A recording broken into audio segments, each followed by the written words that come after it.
ಇಂದೇ ಡೌನ್ಲೋಡ್ ಮಾಡಿ ಮತ್ತು ನಿಮ್ಮ ನೆಚ್ಚಿನ ಶೋಗಳನ್ನ ಆನಂದಿಸಿ. ಇನ್ನೊಬ್ಬರು ಲೆಟರ್ ಓದೋದ್ರಲ್ಲೂ ಒಂಥರ ಮಜಾ. ಅಯ್ಯೋ ಅದ್ ನೀವು ಓದ್ಬೇಡಿ ಯಜಮಾನ್ರೆ, ನಾನು ಓದ್ತೀನಿ ಕೊಡಿ, ಓದ್ತೀನಿ. ಇಲ್ಲ, ಓದ್ತೀನಿ, ಎಲ್ಲರದ್ರಿಗೂ ಓದ್ತೀನಿ. ಓದೋಣ ನೀನು. ಬೇಡ ಯಜಮಾನ್ರೆ, ಬೇಡ ಪ್ಲೀಸ್, ಬೇಡ ಯಜಮಾನ್ರೆ, ನನಗೆ ಕೊಡಿ ಯಜಮಾನ್ರೆ.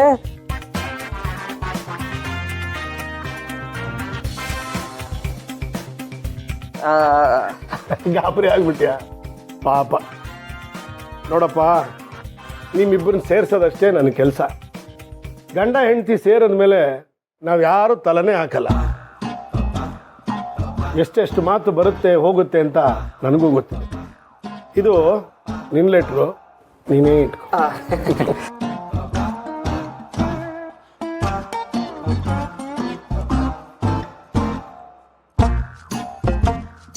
ನೀನು ಯೂಸ್ ಮಾಡೋ ಕರ್ಚೀಫ್ಗೆ ನಾನು ಯೂಸ್ ಮಾಡೋ ಪರ್ಫ್ಯೂಮ್ ಹಾಕಿದ್ದೀನಿ. ಈ ಮೂಲಕನಾದರೂ ನಾನು ನಿನ್ನ ಜೊತೆ ಇರ್ತೀನಿ.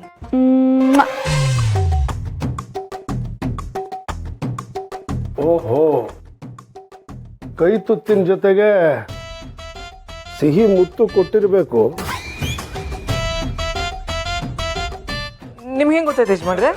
ತುಟಿಲಿ ಒತ್ತಿರೋ ಅಚ್ಚು ಹಿಂದ್ಗಡೆನೂ ಕಾಣಿಸುತ್ತಪ್ಪ. ಅಣ್ಣ, ಇದನ್ನೆಲ್ಲ ನೋಡ್ತಿದ್ರೆ ಒಂದು 20-25 ವರ್ಷ ಹಿಂದಕ್ಕೆ ಹೋಗ್ಬಿಡ್ತೀವಿ ನಾವು. ಏನ್ ಸುಬ್ಬು, ಪ್ರೀತಿ ಜೋರಾ? ಹಾಗೇನಿಲ್ಲ ಸರ್, ಅದು ಮೇಡಮ್ಗೆ ನನ್ನ ಬಿಟ್ಟಿರೋದಕ್ಕಾಗಲ್ಲ. ನನಗೂ ಅಷ್ಟೇ, ಮೇಡಮ್ ಯಾವಾಗಲೂ ಜೊತೆಗೇ ಇರಬೇಕು ಅಂತ ಅನ್ಸುತ್ತೆ. ಅದಕ್ಕೆ ಮೇಡಮು ನಾನು ಯೂಸ್ ಮಾಡೋ ಕರ್ಚೀಫಲ್ಲಿ ಅವ್ರ ಪರ್ಫ್ಯೂಮ್ ಹಾಕಿದ್ದೀನಿ, ಅದನ್ನ ಬಾಕ್ಸಲ್ಲಿ ಇಟ್ಟಿದ್ದೀನಿ ಅಂತ ಲೆಟರ್ ಬರ್ದು ಕಳಿಸಿದ್ದಾರೆ ಅಷ್ಟೇ. ಕರ್ಚೀಫಾ?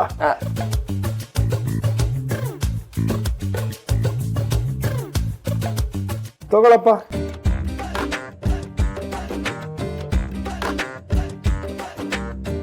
ಅಬ್ಬಬ್ಬಾ, ಏನು ಸುಬ್ಬು ಇದು?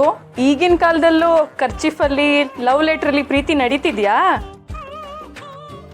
ಕಾಲ ಯಾವುದಾದ್ರೇನು ಮೇಡಮ್, ಮನಸ್ಸಲ್ಲಿ ಪ್ರೀತಿ ತುಂಬಿರೋ ಭಾವನೆಗಳಿದ್ರೆ ಎಲ್ಲ ಇಷ್ಟ ಆಗುತ್ತೆ. ರೀ, ನೋಡ್ ಕಲ್ತ್ಕೊಳ್ಳಿ ಅವರೆಷ್ಟು ಪ್ರೀತಿಯಿಂದ ಇದ್ದಾರೆ ಅಂತ. ಆಯ್ತು ಬಿಡಮ್ಮ, ಒಂದು ಕೆಲಸ ಮಾಡ್ತೀನಿ, ನಿನಗೂ 1-2 ಬಾಟ್ಲು ಪರ್ಫ್ಯೂಮ್ ಕೊಡಿಸ್ಬಿಡ್ತೀನಿ. ನಾನು ಹಾಕೋ ಬಟ್ಟೆ, ಖರ್ಚೀಪು, ಹಾಗೆ ನನ್ನ ಚಪ್ಪಲಿಗೂ ಹೊಡೆದ್ಬಿಟ್ಟು.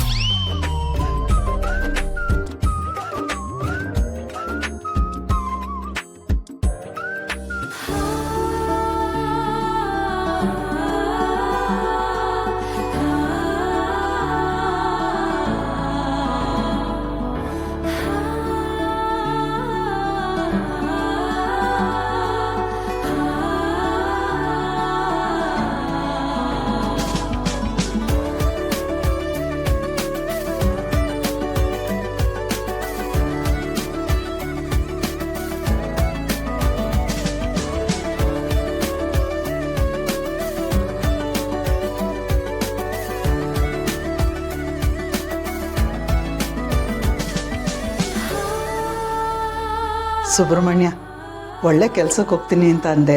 ಎಲ್ಲ ಒಳ್ಳೇದಾಗ್ಲಪ್ಪ. ಯಜಮಾನ್ರು ಮಕ್ಳಿಗೋಸ್ಕರ ದೊಡ್ಡ ಸ್ಕೂಲ್ ಕಟ್ಟಿಸ್ತಾ ಇದ್ದಾರಲ್ವಾ, ಅದನ್ನು ಎಲ್ಲ ಒಳ್ಳೇದಾಗ್ಲಪ್ಪ. ಒಳ್ಳೇದೇ ಆಗುತ್ತಮ್ಮ. ಒಳ್ಳೆಯವ್ರಿಗೆ ಒಳ್ಳೇದಾಗಲೇಬೇಕು ಅನ್ನೋ ಮಾತು ನಿಜ ಆದರೆ ಇವತ್ತು ನಾನು ಅಂದ್ಕೊಂಡಿರೋ ಕೆಲಸ ಆಗೇ ಆಗುತ್ತೆ.